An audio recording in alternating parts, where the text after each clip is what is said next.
ওয়াজআলনা লিল মুত্তাকিনা ইমামা, মুত্তাকিদের জন্য আমাদেরকে ইমাম বানান। আল্লাহ সুবহানাহু ওয়া তাআলা কোরআনে অনেক স্টোরি বলেছেন, নট হিস্টোরি, স্টোরি, গল্প, যতটুকু বলা দরকার ততটুকুই। এটা বাইবেলের মতো না যেখানে কেবলমাত্র অমুকের নাম অথবা জন্ম, সন, তারিখ, স্থান ইত্যাদি উল্লেখ করেছেন। কেবল আল্লাহ সুবহানাহু ওয়া তাআলা which is needed and extremely necessary ততটুকু আল্লাহ তাআলা বলেছেন। তো আমাদের একটি হচ্ছে আল্লাহ সুবহানাহু ওয়া তাআলা মুসা আলাইহিস সালাতু ওয়াস সালাম এর মাকে বললেন, ইন্না রাদুহু ইলাইকা ওয়া জাইলুহু মিনাল মুরসালিন, আমি মুসাকে আপনার কাছে আবার ফিরিয়ে দেব এবং তাকে আমি রাসূল বানাবো। কাই তাকাররা আইনুহা ওয়া লা তাহজান, যেন আপনার চোখ আপনার সন্তানকে দেখে, আপনার সন্তানকে দেখে যেন আপনার চোখ শীতল হয়ে যায়। একজন সন্তানকে দেখলে মায়ের চোখ কেমনি শীতল হয় তার কথা আল্লাহ সুবহানাহু ওয়া তাআলা মুসা আলাইহিস সালাতু ওয়াস সালামের ঘটনা বর্ণনা করতে গিয়ে আল্লাহ সুবহানাহু ওয়া তাআলা বলেছেন, বাহ্যত যেটি সমুদ্রে ফেলে দেয়া সেটাই জগৎ সেরা একজন মানুষকে, জগৎ সেরা একজন মানুষে পরিণত করার নামান্তর আল্লাহ সুবহানাহু ওয়া তাআলা তা জানিয়ে দিলেন আমাদেরকে। মানে হচ্ছে আপনার সন্তানকে যদি সত্যিকার অর্থে আপনি চক্ষু শীতলকারী করতে চান, তাহলে মুসার মা যে কাজটি করেছে সেই কাজটি আপনাকে করা দরকার। সেই কাজটি কি? সেই কাজটি হচ্ছে মহান আল্লাহ সুবহানাহু ওয়া তাআলার নির্দেশ মানা এবং আল্লাহর নির্দেশ মোতাবেক সন্তানকে পরিচালনা করা। সম্মানিত অভিভাবক, অভিভাবিকা বিন্দু, আপনাদের মনে রাখা দরকার, আপনাদের সন্তান হওয়ার আগে তারা মহান আল্লাহ সুবহানাহু ওয়া তাআলার স্লেভ, সার্ভেন্ট, আল্লাহ সুবহানাহু ওয়া তাআলার তারা বান্দা, এটি আপনাদের মনে রাখা দরকার। আপনাদের সন্তান হওয়ার আগে তারা আল্লাহর বান্দা। আপনাদের এবং আমাদের সামনে সবচেয়ে বড় চ্যালেঞ্জ এটি, তাহলে যে এরা সত্যিকার অর্থে আল্লাহর বান্দা হিসেবে বড় হয়ে উঠছে কিনা, অথবা আল্লাহর পক্ষ থেকে তো এরা আমানত, এই আমানত আল্লাহ সুবহানাহু ওয়া তাআলার কাছে ঠিক বান্দা রূপে ফিরিয়ে দিতে পারছে কিনা, সেটি সবচেয়ে বড় চ্যালেঞ্জ। এই জন্য the biggest challenge the parents face in their life is to keep their children as human beings as they were born or as they are created by Allah subhanahu wa ta'ala. আল্লাহ তাদেরকে যেমনি ভাবে আল্লাহর বান্দা হিসেবে সৃষ্টি করেছেন, সেরকম আল্লাহর বান্দা হিসেবে তাদেরকে গড়ে তোলা এবং আল্লাহ সুবহানাহু ওয়া তাআলার বান্দা হিসেবে তাদেরকে আল্লাহ সুবহানাহু ওয়া তাআলার কাছে আবার আমানত হিসেবে ফেরত পাঠানো, এটাই সবচেয়ে বড় চ্যালেঞ্জ। ইংরেজিতে বলা হয়, আপনার ইংলিশ সাইকোলজিতে বলা হয় theory of attribution. Theory of attribution তার মানে হচ্ছে একজন সন্তান এমনিতে কখনো খারাপ হয়ে যায় না। আপনি যদি কোনো মানুষকে যদি কোনো একটা ঘরে বন্দী করে রাখেন, আপনি 10 বছর পরে তার মধ্যে অনৈক্যতা তৈরি হয়েছে, চুরির প্রবণতা তৈরি হচ্ছে, ডাকাতির প্রবণতা তৈরি হচ্ছে, স্ল্যাং এই মানসিকতা তৈরি হচ্ছে, অথবা পথভ্রষ্টতার ওয়ার্ডনেস, অথবা তার মধ্যে ডিরেইলমেন্ট, এগুলো তৈরি হচ্ছে, আপনি কখনোই খুঁজে পাবেন না। তার মানে এগুলো কোত্থেকে এসছে? তার মধ্যে এই যে করাপশন, অথবা তার মধ্যে যে কন্টামিনেশন, তার মধ্যে এই যে পথচ্যুতি, অথবা তার মধ্যে এই বিষাক্ত ভাব থেকে তৈরি হয়েছে। নিশ্চয়ই এর জন্য আমাদের দায় আছে, আমাদের দায়িত্ব আছে, সেটিকে এড়ানোর কোনো সুযোগ নাই। আমাদের সন্তানরা তারা নিষ্পাপ আকারে পৃথিবীতে এসেছিল, তাদের জন্ম হয়েছে যখন, তখন তাদের শরীরে এক ফোঁটা গুনাহ ছিল না। কিন্তু এরা যখনই বড় হয়, বড় হতে হতে এদের গোটা অস্তিত্ব গুণপূর্ণ হয়ে যায়। এটা কিভাবে হলো? কোত্থেকে আসলো এটা? কিভাবে আসলো এটা? তার জন্য অবশ্যই আমাদের রিফ্লেকশন দরকার, আমাদের চিন্তা করা দরকার, আমাদের ভাবা দরকার যে আমরা এগুলো কোত্থেকে পেলাম অথবা কোত্থেকে এগুলো আসলো, এটি আমাদের ভাবতে হবে, এগুলো নিয়ে আমাদেরকে চিন্তা করতে হবে। আমি আপনাদেরকে সেই চিন্তার কয়েকটি খোরাক কেবলমাত্র আজকের আলোচনায় আমি আপনাদেরকে দিতে চাই। সম্মানিত ভাইয়েরা এবং আমার প্রাণপ্রিয় বোনেরা, আল্লাহ সুবহানাহু ওয়া তাআলা আমাদের সন্তানদেরকে আমাদের জন্য নেয়ামত হিসেবে প্রদান করেছেন। বিশ্বাস করুন, আমি ব্যক্তিগতভাবে জানি কত এমন মানুষ আছে যারা একটি সন্তানের জন্য কি পরিমাণ যে কান্নাকাটি করে, তারা কত দৌড়ায়, তারা দৌড়াচ্ছে পাগলের মতো, তারা ডাক্তারের কাছে যায়, তারা কোন কনসালটেন্টের কাছে যায়, কিভাবে একজন সন্তান তারা পাবে। কিন্তু এমনি যে আপনার সন্তান পেলেন, দিস আর গিফট ফ্রম আল্লাহ সুবহানাহু ওয়া তাআলা। আমাদের জীবনকে সাজানোর জন্য আমাদের অনেক ধরনের আয়োজন থাকে। কেউ আমরা একটা পারফেক্ট অথবা কমপ্লিট জীবন চাই, কেউ আমাদের জীবনটা চাই একটা নিরাপদ জীবন।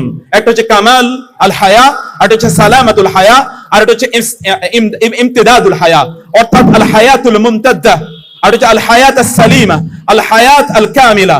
আপনি যদি পরিপূর্ণ জীবন চান, তাহলে আপনি এবং আপনার সন্তানের জন্য যদি একটা পারফেক্ট জীবন চান, তাহলে আপনার সন্তানকে আল্লাহর বান্দা বানান প্লিজ। আপনি যদি আপনার সন্তানের জন্য একটা নিরাপদ জীবন চান, তাহলে আপনার সন্তানকে আমলে সালেহ, আপনি নিজে এবং আপনার সন্তানকে আমলে সালেহ, ভালো কাজ কাকে বলে, এটা আপনি শেখান। তিন নম্বর বিষয় হচ্ছে, আপনি যদি চান যে after your death you will be living for years after years, decades after decades, অথবা আপনি যদি চান যে আপনার মৃত্যুর পরে আপনি শত শত বছর বেঁচে থাকবেন, তাহলে আপনার সন্তানদের মাঝে আপনাকে বেঁচে থাকতে হবে। There is no other way, believe me. অন্য কোনো পথ নাই আপনি বেঁচে থাকার। আপনি বেঁচে থাকার একটাই মাত্র পথ আছে, তাহলে আপনার সন্তানদেরকে ভালো মানুষ বানানো, অথবা আপনার সন্তানদেরকে সত্যিকার অর্থে ভালো মানুষ হিসেবে তাদেরকে তৈরি করা। এবং সেটি যদি আপনি করতে পারেন, তাহলে আপনি হাজার হাজার বছর আপনি বেঁচে থাকবেন। মানুষের তো দীর্ঘদিন বেঁচে থাকার তার প্রবণতা আছে। There are many people who lived on earth with influence and affluence. এই পৃথিবীতে এরকম বহু লোক ছিল যাদের বহু টাকা পয়সা ছিল, সমৃদ্ধি ছিল, প্রভাব ছিল, ক্ষমতা ছিল, প্রতিপত্তি ছিল, কিন্তু কেউ তাদের নাম নেয় না। ফেরাউনের নাম একজন লোককে আপনি দেখবেন না এই পৃথিবীতে কেউ ফেরাউনের নাম নেয়, অথবা ফেরাউনের নামে তার নিজের নামকরণ করে। অথবা আবু জাহেলের নাম আপনি যদি কাউকে বলেন আমি তোমাকে 1 কোটি টাকা দেবো, তুমি তোমার নাম অথবা তোমার সন্তানের নাম আবু জাহেল রাখো, কেউ রাখবে না। এমনকি কোনো কাফের অথবা কোনো মুশরিকও রাখবে না, কোনো আল্লাহদ্রোহীও রাখবে না। ফেরাউনের নাম এই পৃথিবীর কোনো আল্লাহদ্রোহীও তো রাখে না। কিন্তু এই পৃথিবীর সবচেয়ে পপুলার নাম হচ্ছে মুহাম্মদ সাল্লাল্লাহু আলাইহি ওয়াসাল্লাম। এমনকি ইভেন ইন ইউরোপ, এমনকি even in America, most popular name is Muhammad, most popular name. এটি কারণ কি? ইন্না শানিয়াকা হুয়াল আবতার। রাসূলুল্লাহ সাল্লাল্লাহু আলাইহি ওয়াসাল্লামকে আল্লাহ সুবহানাহু ওয়া তাআলা তিনি বলে দিলেন, আপনাকে যারা বলে লেজ কাটা, প্রকৃত অর্থে তারাই লেজ কাটা। কারণ আল্লাহ সুবহানাহু ওয়া তাআলা বলেছেন, আলাম নাশরাহ লাকা সাদরাক ওয়া রাফা'না লাকা যিকরাক। আপনার স্মরণকে আমি উচ্চকিত করব, এমনকি এই পৃথিবীতে একটি সেকেন্ডও যাবে না, অথবা স্প্লিট সেকেন্ড, একটি সেকেন্ডকে যদি 1000 ভাগ করা হয়, একটি মুহূর্ত যাবে না যখন আপনার নাম মানুষ উচ্চারণ করবে না। হয় এটা মন্দির অথবা এটা মসজিদ থেকে অথবা মিনার থেকে উচ্চারিত হবে, অথবা এটি মাঠে ঘাটে উচ্চারিত হবে, অথবা এটি মসজিদে উচ্চারিত হবে, অথবা সাজদায় এটি উচ্চারিত হবে, অথবা ক্লাসরুমে এটি উচ্চারিত হবে, অথবা কোনো শিক্ষক এটি উচ্চারণ করবেন, কোনো নামাজি এটি উচ্চারণ করবেন, কোনো মুয়াজ্জিন উচ্চারণ করবেন, অথবা কেউ সিজদার মধ্যে এটি উচ্চারণ করবেন, অথবা কেউ আল্লাহ সুবহানাহু ওয়া তাআলার কাছে প্রার্থনা করার জন্য এটি উচ্চারণ করবেন। কোন হতাশাগ্রস্ত ব্যক্তি তার হতাশা দূর করার জন্য, কোন গুনাহগার পাপিষ্ঠ ব্যক্তি তার পাপ অথবা গুনাহ থেকে মুক্তি পাওয়ার জন্য সাল্লাল্লাহু আলাইহি ওয়াসাল্লাম অথবা আল্লাহুম্মা সাল্লি আলা মুহাম্মদ আল্লাহুম্মা বারিক আলা মুহাম্মদ এটি বলবে। এবং সত্যিকার অর্থে ওই যে মালয়েশিয়া থেকে, ইন্দোনেশিয়া থেকে শুরু করে, জাপান থেকে শুরু করে মরক্কো পর্যন্ত আপনি যদি ইতিহাস খোঁজেন, দেখবেন একটি মুহূর্তও যায় না যখন লোকেরা আশহাদু আন্না মুহাম্মাদার রাসূলুল্লাহ এটা বলে না।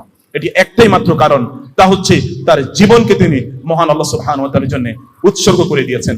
আল্লাহুম্মা ইন্না সালাতি ওয়া নুসুকি ওয়া মাহইয়ায়া ওয়া মামাতি লিল্লাহি রাব্বিল আলামিন লা শারীকা লাহু ওয়া বিযালিকা উমিরতু ওয়া আনা আউয়ালুল মুসলিমিন।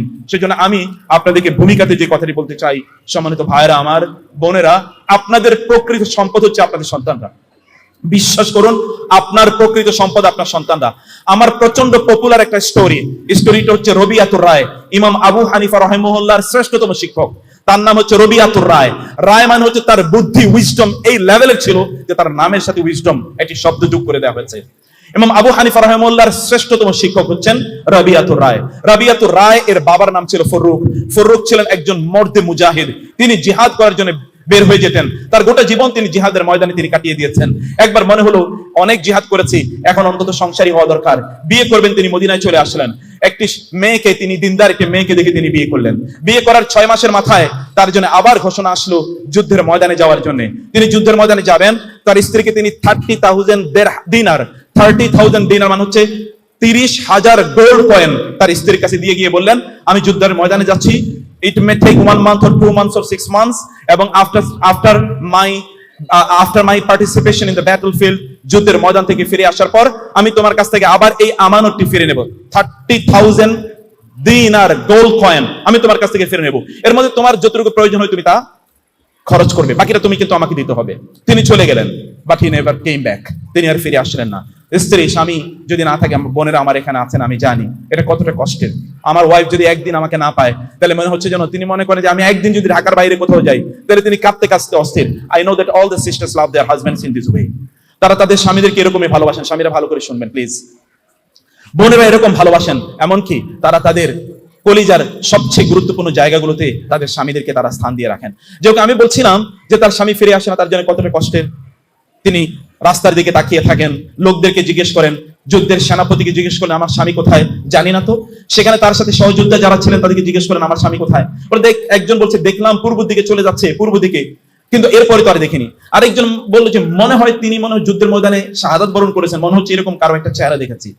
যখন অনেক দিন অতিক্রান্ত হয়ে যায়, প্রায় 30 বছর অতিক্রান্ত হলো, স্বামী ফিরে আসেনি। তিনি ভাবলেন স্বামী তো আর আসবে না। হঠাৎ করে আফটার 30 ইয়ার্স একজন ব্যক্তি মসজিদে নববীতে তিনি আসরের সালাত আদায় করলেন। আসরের সালাত আদায় করার পর তিনি এবার একটু রাস্তায় ঘুরছেন, কি যেন তিনি খুঁজছেন। আবার মাগরিবের সময় চলে আসলো, তিনি মসজিদে গেলেন, মাগরিবের সালাত আদায় করলেন। এরপর তিনি আবার রাস্তায় কি যেন খুঁজছেন। এরপরে এশার সালাতের সময় হয়ে গেল, এশার সালাত আদায় করে তিনি তারপরে খুঁজছেন। খুঁজে হঠাৎ করে একটা ঘরের মধ্যে তিনি ঢুকে গেলেন। ওই ঘরে একটা ইয়াং ম্যান ছিল, একটা যুবক বের হয়ে এসে বলল, আপনি আমার ঘরে কেন ঢুকলেন? আমাদের এখানে নারীরা আছে, আপনি আমাদের কাছ থেকে অনুমতি না নিয়ে কেন ঢুকলেন? তিনি বললেন, এটা তো আমার ঘর, এটা কিভাবে আপনার ঘর? বের হন আপনি ঘর থেকে, এই ঘরে তো আপনার আসা ঠিক হয়নি, আপনি বের হয়ে যান। তাকে বের করে নিয়ে এসে বাইরে একটু কথা কাটাকাটি হচ্ছে। এমনই সময় একজন বৃদ্ধা নারী জানালা দিয়ে তাকালেন। তাকে দেখলেন একজন বৃদ্ধ লোকের সাথে তার ছেলে সেখানে বিতর্ক করছে। বৃদ্ধ লোক বলছে এটা আমার বাড়ি, আর এই ছেলেটি বলছে না এটা আমার বাড়ি। আপনি কি একজন আগন্তুক, স্ট্রেঞ্জার, একজন গারিব, আননোন পারসন, আপনি এখানে ঢুকে যেতে পারেন না, এখানে তো অনেক নারীরা আছেন, আপনি সেখানে ঢুকে যেতে পারেন না। তিনি বারবার বলছেন না আমার বাড়ি। ওই নারী তাকিয়ে দেখে কিছুক্ষণ পর চিৎকার করলেন, বাবা রবিয়া, ও তো তোমার বাবা, ও তোমার বাবা, তাকে নিয়ে আসো ঘরে। চিন্তা করে দেখেন আফটার 30 ইয়ার্স এই রবিয়া যখন তার মায়ের পেটে, তখন বাবা চলে যান। 30 ইয়ার্স পর্যন্ত তিনি শুনেছেন তার বাবা নাই, মারা গেছেন। হঠাৎ করে বাবাকে পেলেন, বাবা ছেলে একজন আরেকজনকে জড়িয়ে ধরে কান্না। ভাবতেই পারেন যে দৃশ্যটা কেমন হতে পারে। স্ত্রী স্বামীকে নিয়ে গেলেন, 30 বছর পর স্ত্রী স্বামীকে পেয়েছেন, কি পরিমাণ একটা ইমোশনাল দৃশ্য হতে পারে একবার ভেবে দেখেন তো। তারা অনেক গল্প করছেন, সারা রাত জুড়ে গল্প করছেন। ফজরের নামাজের আজান হয়ে গেল। স্ত্রী স্বামীকে বললেন, আপনি যাবেন না বাজারে? আপনি সালাতে যাবেন না? বলে হ্যাঁ সালাতে যাচ্ছি, তবে একটা ঘটনা এখনো বলা হয়নি। ওই যে তোমাকে যে 30,000 দিনার দিয়ে গিয়েছিলাম, ওগুলো কি অবস্থা? বলে এগুলো হিসাব এখনই লাগবে? বলে বলো না। বলে আপনি সালাতটা পড়ে আসেন, তারপরে আমি হিসাবে কথা বলবো আপনাকে। সালাত তিনি পড়তে গেলেন। সালাত পড়ে, ফজর সালাত পড়ে তিনি বাসায় চলে আসবেন, কারণ 30 বছর পর স্ত্রীর সাথে দেখা। গল্প তো এখনো শেষ হয়নি, অনেক গল্প, জীবনের এত গল্প। কারণ সন্তান কোত্থেকে আসলো, কিভাবে আসলো, বড় করলো কিভাবে, ইত্তকার জানবে। তিনি আসলেন, কিন্তু তিনি যখন আসবেন দেখলেন যে লোকেরা দৌড়ে তার সামনের দিকে যাচ্ছে। যারা হজ উমরা করতে গিয়েছেন, মসজিদে নববীতে আপনারা জানেন যে নামাজের পর আলোচনা হয়, লেকচার সেশন হয়, হালাকা হয়। এই হালাকা শোনার জন্য আমরাও দৌড়ে গিয়েছি অনেকবার। যে সবচেয়ে ভালো হালাকা কে করেন, সেরকম উস্তাদের কাছে দৌড়ে যাচ্ছি আমরা, এরকম বহুবার ঘটেছে। তিনি দেখলেন যে লোকেরা দৌড়ে সামনের দিকে যাচ্ছে। তিনি বলেন, কি ব্যাপার, দৌড়ে যাচ্ছেন কেন? বলে আপনি কি জানেন না, আপনি কি নতুন নাকি এলাকায়? বলে ভাই কি জন্য দৌড়ে যাচ্ছেন? বলে হালাকায় যাচ্ছি। তিনি ভাবলেন আচ্ছা হালাকা কার, একটু শুনি তো। তিনি একটু সামনে এগিয়ে গেলেন, কিন্তু এগিয়ে সামনের বেশি যেতে পারলেন না, লোকের অলরেডি লোকারণ্য। তিনি আলোচনা শুনলেন, সুবহানাল্লাহ, এইরকম আলোচনা তো জীবনে কোনোদিন শুনি নাই। কত স্কলারের কাছে ছিলাম, কত আলোচনা শুনেছি, কিন্তু এত চমৎকার আলোচনা তো কোথাও শুনিনি। মন্ত্র মুগ্ধের মতো তিনি আলোচনা শুনলেন। আলোচনা শেষ, ভাবলেন যে চেহারাটি একটু দেখি কে আলোচনা করছিল, কিন্তু তিনি সামনে যেতে পারলেন না, কারণ আলোচনা শেষ। এখন লোকেরা হুমড়ি খেয়ে পড়ছে, শেখের কাছে কিছু প্রশ্ন করবে। অনেকক্ষণ দাঁড়িয়ে থেকে তিনি দেখলেন যে না, ওইখানে যাওয়ার মতো অবস্থা নাই, তিনি বের হয়ে আসবেন। দরজায় একজন লোককে দেখলেন, ভাই এতক্ষণ যিনি আলোচনা করলেন তিনি কে? বলে আপনি কি নতুন নাকি এলাকায়? বলে ভাই নামটা বলেন নাকি। তিনি কে? বলে আপনি ওনার নাম জানেন না, সবাই ওনাকে চেনে, আপনি চেনেন না ওনাকে? প্লিজ আপনি নামটা বলেন না একটু। বলে আরে উনি সবার কাছে পরিচিত, দূর দূরান্তের লোকেরা তার আলোচনা শুনতে আসে, আপনি এখানে ওনাকে চেনেন না, আপনি এটা কেমন কথা বললেন? বলে আপনি কি নামটা বলবেন নাকি আমি যাবো? আপনি চেনেন না, উনি শুধুমাত্র জ্ঞানের ক্ষেত্রে নক্ষত্র না, এমনকি দানশীলতার ক্ষেত্রে নক্ষত্র। ওনার কাছে বড় বড় শেখরা বসে থাকে আলোচনা শোনার জন্য, আর আপনি মিয়া তার নাম জানেন না, এটা কি জিজ্ঞেস করেন আপনি? বলে ভাই থাক, আর নাম বলা লাগবে না, আমি যাই। বলে ঠিক আছে, নামটা বলি। তার নাম হলো রবিয়াতুর রায়। তার নাম হলো রবিয়াতুর রায়। ফররুক আলোচনাটি শোনার পর, নামটি শোনার পর হঠাৎ করে তার চোখ থেকে দুটফোঁটা পানি পড়ে যায়। তিনি দ্রুত তার ইমোশনটাকে হাইড করার জন্য তিনি অন্যদিকে তাকালেন। তাকে বলল ভাই জাযাকাল্লাহ খায়র। বাসায় চলে গেলেন, তার স্ত্রী অপেক্ষা করছে। 30 years passed and the husband came back. স্বামী আসছেন, স্বামীর চেহারা কেমন যেন একটু ইমোশনাল। স্বামীকে দেখে তো স্ত্রী বুঝতে পারলেন ঘটনা কি ঘটেছে। স্বামীকে বললেন, আসেন, আপনার 30,000 দিনারের হিসাব নেবেন না? বসেন, হিসাব দিচ্ছি। বলো না, আমাকে তুমি বলো, রবিয়ার মা, আমি শুনলাম তোমার ছেলে আলোচনা করছে, সত্যিকারই তোমার ছেলে রবিয়া নাকি অন্য কেউ? বলে আপনি আগে 30,000 দিনারের আলোচনা শুনুন না আমার কাছ থেকে। বলো না, আগে তুমি বলো এই ছেলেকে তোমার ছেলে রবিয়া নাকি অন্য কেউ? বলে হ্যাঁ, ওই যে ছেলে, আপনি যে সন্তান আপনি আমার পেটে রেখে গিয়েছেন না, এ হলো সেই ছেলে। আপনার এই আমানতকে আমি এমন ভাবে লালন করেছিলাম, আপনি নাই লোকেরা মনে করবে যে আমার ছেলে ইয়াতিম, এই ইয়াতিমকে কেউ হয়তো বা পড়াবে না। এই জন্য আমি মদিনার সবচেয়ে বড় স্কলারদেরকে আমি হায়ার করেছি। আমি তাদেরকে ভাড়া করেছি, আমি তাদেরকে অর্থ দিয়েছি। আপনার ওই যে 30,000 গোল্ড কয়েন আমি আজকের এই রবিয়াকে তৈরি করার জন্য বিনিয়োগ করেছি। এবার আপনি বলেন, আপনি কি সেই 30,000 দিনার আমার কাছে ফেরত চান, নাকি একটা রবিয়া লাগে আপনার? তিনি বলেন, এরকম 1000 কোটি দিনার আমার ব্যয় করতে পারি আমি, কিন্তু একটা রবিয়াতুর রায় আমার কাছে 1000 কোটি দিনার চেয়ে অনেক অনেক বেশি উত্তম। একটা রবিয়াতুর রায় তৈরি করার জন্য দীর্ঘ দিনের সাধনা লাগে, একটা প্রত্যয় লাগে, অধ্যাবসায় লাগে, এবং এইরকম একটা স্বপ্ন আপনাদের কাছে থাকতে হয়। সম্মানিত ভাইয়েরা এবং বোনেরা, আমি বলছি সত্যিকার সম্পদ কাকে বলে, এই সম্পদের একটা গল্প কেবলমাত্র আমি আপনাদেরকে শোনাতে চেয়েছি। আল্লাহ সুবহানাহু ওয়া তাআলা আপনাদেরকে যে সন্তান প্রদান করেছেন, এই সন্তানকে লালনের জন্য, এদেরকে লালন পালনের জন্য আপনাদের লাগে উইজডম, আপনাদের লাগে হচ্ছে প্রজ্ঞা, দূরদর্শিতা। এটা শুধুমাত্র কেবলমাত্র জ্ঞানের উপর, পুঁথিগত বিদ্যার উপর নির্ভর করে না, এটা তার চেয়ে বিয়ন্ড দি পুঁথিগত বিদ্যা। এই শুধুমাত্র কিছু বইয়ের পড়াশোনার অনেক অনেক বাইরে আপনাকে গিয়ে এগুলো আপনাকে অর্জন করা লাগে। আমি কয়েকটি মূলনীতি কেবলমাত্র আপনাদেরকে বলতে চাই। প্রথমত যে মূলনীতিটা আপনাদেরকে বলবো, যে আপনাদের সন্তানদের সাথে আপনারা যখন কথা বলবেন, আপনারা আপনাদের নিজেদেরকে আপনাদের সন্তানদের জন্য আদর্শ বানান প্লিজ। যেন এই পৃথিবীর সবচেয়ে ভালো মানুষ এর কথা যখন বলা হয়, তখন মায়ের চেহারা অথবা বাবার চেহারা যেন তার চোখে ভেসে উঠে। মাকে এবং বাবাকে তিনি যেন আদর্শ হিসেবে গ্রহণ করতে পারেন। Become role model for them, become role model for them. আপনাকে দেখতে পান না ইব্রাহিম আলাইহিস সালাতু ওয়াস সালাম এর আলোচনা যখন আল্লাহ সুবহানাহু ওয়া তাআলা কোরআনে বলেছেন, ইব্রাহিম আলাইহিস সালাতু ওয়াস সালাম তার সন্তানের জন্য কেমন আদর্শ, কি পরিমাণ আদর্শ হয়েছেন। ইব্রাহিম আলাইহিস সালাতু ওয়াস সালাম সন্তানকে বললেন, বাবা ইন্নী রাআইতু ফিল মানামি আন্নী আযবাহুকা ফানজুর মাযা তারা। ইন্নী রাআইতু, আমি দেখেছি, আন্নী আযবাহুকা, that I am slaughtering you, ফানজুর মাযা তারা, what is your opinion? ক্বালা ইয়া আবাতি ফাআল মা তু'মার সাতাজিদুনি ইনশাআল্লাহু মিনাস সাবিরিন। তিনি বলেন, বাবা, do what you have been instructed, ordered, commanded by your Lord. আপনার রব আপনাকে যা বলেছেন আপনি তাই করুন। সাতাজিদুনি ইনশাআল্লাহু মিনাস সাবিরিন। আপনি যারা আরবি ভাষা জানেন, আপনি জানেন এর মধ্যে কি পরিমাণ বালাগা আছে, কি পরিমাণ সাতাজিদুনি, ইনশাআল্লাহ, মিন এবং সাবিরিন, এতগুলো বালাগা এর মধ্যে আছে। অবশ্যই অবশ্যই অবশ্যই আপনি পাবেন আমাকে ধৈর্যশীল। আল্লাহ সুবহানাহু ওয়া তাআলা ইব্রাহিমকে এমন একটি সন্তান প্রদান করেছেন, কারণ ইব্রাহিমের সন্তানের সামনে ইব্রাহিম আলাইহিস সালাম সর্বোত্তম আদর্শ ছিলেন। বাবাকেই কেবলমাত্র তিনি দেখতে পেয়েছেন, অথবা মাকেই তিনি আদর্শ হিসেবে দেখতে পেয়েছেন। দেখেন না, যখন ইব্রাহিম আলাইহিস সালাতু ওয়াস সালাম যখন তার স্ত্রীকে এবং সন্তানকে ওইখানে রেখে যান, ইব্রাহিম আলাইহিস সালাম রেখে যাচ্ছিলেন, দূরে গিয়ে ইমোশনাল সিনারিও, একটা ইমোশনাল সিনারিও, দূরে গিয়ে তিনি চোখ মুছছেন আর আল্লাহর কাছে দোয়া করলেন, রব্বানা ইন্নী আসকানতু মিন যুররিয়াতি বিওয়াদিন গায়রি জি জারইন ইনদা বাইতিকাল মুহাররাম রব্বানা লিয়ুকিমুস সালাহ ফাজআল আফইদাতাম মিনান নাসি তাওয়ি ইলাইহিম ওয়ারযুকহুম মিনাস সামারাত। তিনি আল্লাহর কাছে দোয়া করলেন। স্ত্রী জিজ্ঞেস করেন, আপনি কোথায় যাচ্ছেন? স্বামী বললেন, আমি চলে যাচ্ছি। আমাদেরকে রেখে? হ্যাঁ, আপনাকে রেখেই চলে যাচ্ছি। এটা কি আপনার নিজের সিদ্ধান্ত নাকি আপনার আমার রবের সিদ্ধান্ত? এটি রবের সিদ্ধান্ত। ইযান লা ইউদাইয়ুনা। বোনেরা এখানে আছেন, প্লিজ আমি আমার একটা কোর অফ হার্ট থেকে আপনাদেরকে অ্যাপিল করি, ইযান লা ইউদাইয়ুনা, স্পিরিটটা লালন করুন। রেখে যাচ্ছেন স্বামীকে, স্বামী সন্তানকে এবং এবং সদ্যভূমিষ্ঠ সন্তান এবং স্ত্রীকে রেখে যাচ্ছেন। বলছেন যদি আল্লাহর নির্দেশ হয় ইযান লা ইউদাইয়ুনা, তাহলে আল্লাহ সুবহানাহু ওয়া তাআলা আমাদেরকে ধ্বংস করে দেবেন না। আল্লাহ শুধুমাত্র ধ্বংস করে দেননি, ব্যাপারটি এখানেই সীমাবদ্ধ ছিল না। তাদের মাধ্যমে আল্লাহ সুবহানাহু ওয়া তাআলা পৃথিবীর শ্রেষ্ঠতম সভ্যতার উত্থান ঘটিয়েছেন। পৃথিবীর শ্রেষ্ঠতম সভ্যতা এই যে মুসলিম জাতি, ওয়া মিন যুররিয়াতিনা উম্মাতান মুসলিমাতান লাক ওয়া আরিনা মানাসিকানা ওয়া তুব আলাইনা ইন্নাকা আনতাত তাওয়াবুর রহিম। শ্রেষ্ঠতম জাতি, কুনতুম খায়রা উম্মাতিন উখরিজাত লিন-নাস, যেটি ইসমাঈল আলাইহিস সালাতু ওয়াস সালাম এর বংশধারায় তৈরি হয়েছে। এটি তৈরি হয়েছে কেবলমাত্র ইব্রাহিম আলাইহিস সালাম এর বিষয়ে। আপনি যদি কোরআনের ডায়ালগ গুলো দিকে তাকান, কোরআনের যত ধরনের ডায়ালগ আছে, এই সবগুলো dialogue between the parents and the children, সন্তান এবং পিতামাতার মাঝে এই ডায়ালগ গুলো হয়েছে। ইয়া বুনাইয়া ইয়া বুনাইয়া ইয়া আবাতি ইয়া আবাতি, বারবার এই কথা আছে, হে আমার প্রিয় সন্তানরা, হে আমার প্রিয় পিতা। এইরকম ডায়ালগ গুলো কোরআনে আছে। যে ডায়ালগের কথা একটি আমার প্রিয় বন্ধু মহিউদ্দিন, মাওলানা মহিউদ্দিন হাফিজাহুল্লাহ স্যার যে কথা বলেছেন, একটি ডায়ালগ লোকমান এবং তার সন্তানের মাঝে আছে। তার চেয়ে আরো শ্রেষ্ঠতম অসংখ্য ডায়ালগ আছে। বিশেষ করে আমার সবচেয়ে ফেভারিট ডায়ালগ গুলো হচ্ছে ইব্রাহিম আলাইহিস সালাম এবং তার সন্তান, অথবা ইয়াকুব এবং তার সন্তান এর মাঝে।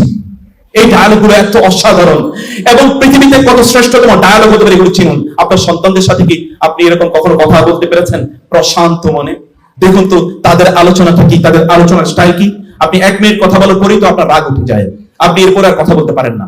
ইট is extended dialogue between the parents and the children. লম্বা আলোচনা, অনেক অনেক লম্বা আলোচনা, যে লম্বা আলোচনা সন্তান এবং পিতাদের মাঝে থাকে। আমি বলবো যে আপনাদের সন্তানদের সাথে যখন আপনারা কথা বলবেন, তখন তাদের এইজ গ্রুপটা দেখবেন।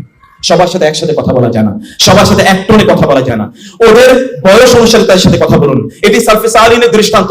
রাসূলুল্লাহ সাল্লাল্লাহু আলাইহি ওয়াসাল্লাম যার সাথে যা করা দরকার তাই করতেন রাসূলুল্লাহ সাল্লাল্লাহু আলাইহি ওয়াসাল্লাম। আপনাকে দেখতে পান না রাসূলুল্লাহ সাল্লাল্লাহু আলাইহি ওয়াসাল্লাম তার পিঠের উপর ঘোড়ার মতো করে তার নাতিদেরকে উঠিয়েছেন?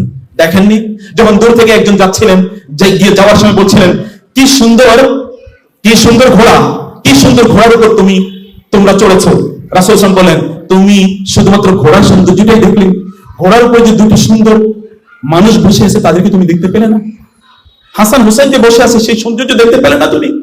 আল্লাহর কসম, রাসূলুল্লাহ সাল্লাল্লাহু আলাইহি ওয়াসাল্লামের সাথে যত জায়গায় বেড়াতে গিয়েছে, অধিকাংশ জায়গায় শিশুরা রাসূলুল্লাহ সাল্লাল্লাহু আলাইহি ওয়াসাল্লামের সাথে ছিল।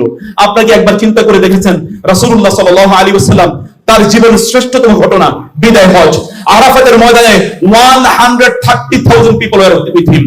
1,30,000 লোক, 1,30,000 লোক তার সাথে আরাফাতের ময়দানে। কারণ বিভিন্ন জায়গা থেকে লোকেরা এসেছে আরাফাতের ময়দানে, এসে সকলে একত্রিত হয়েছে। রাসূলুল্লাহ সাল্লাল্লাহু আলাইহি ওয়াসাল্লাম সেখান থেকে মুজদালিফায় যাবেন, সেখান থেকে মিনায় যাবেন, সেখান থেকে তিনি মক্কায় আসবেন তাওয়াফুল জিয়ারা অথবা তাওয়াফুল ইফাদা করার জন্য। তার পিছনে তিনি কাকে বসাবেন? 1,30,000 লোক তার দিকে তাকিয়ে আছেন। 2,60,000 চোখ রাসূলের ওই বাহনের দিকে তাকিয়ে রয়েছে যে তার পিছনে তিনি কাকে চড়ান। কাকে চড়িয়েছেন জানেন আপনারা? চড়িয়েছেন একজন শিশুকে, তার নাম হচ্ছে উসামা ইবনে জায়েদ। জায়েদের ছেলে, একজন পালক পুত্রের ছেলে, একজন নিগ্রোর ছেলে, একজন কৃতদাসের ছেলে। সে নিজেও কৃতদাস, সে নিজেও নিগ্রো, এবং সে নিজেও কি ওইরকম সম্ভ্রান্ত কোন ফ্যামিলির সন্তান না। আপনাদের ভাষা যাদেরকে অনেক নামি দামি ফ্যামিলি, নামি দামি বা সম্ভ্রান্ত কোন ফ্যামিলি এরকম না। রাসূল সাল্লাল্লাহু আলাইহি ওয়াসাল্লাম যতবার তিনি ঈদের ময়দানে গিয়েছেন, সবগুলো ঈদের ময়দানে তার সাথে কেবল ছিল বাচ্চারা। যতগুলো ঘটনা ঘটেছে রাসূল শিক্ষা দিচ্ছেন, সবগুলো শিক্ষার ঘটনা দেখবেন আপনি বাচ্চাদেরকে ইয়া গোলাম, ইয়া গোলাম, ইয়া গোলাম, হে বৎস, হে বৎস, হে বৎস, ভালো করে শুনো।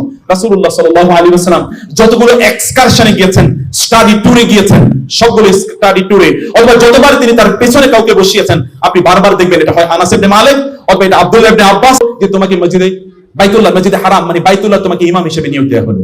তিনি বলেন আমি অবাক হয়ে গেলাম, কিন্তু আমার মনে ছিল আমার মা তো আমার জন্য এই দোয়া করেছে, অতএব সেই দোয়াই কাজে লেগেছে।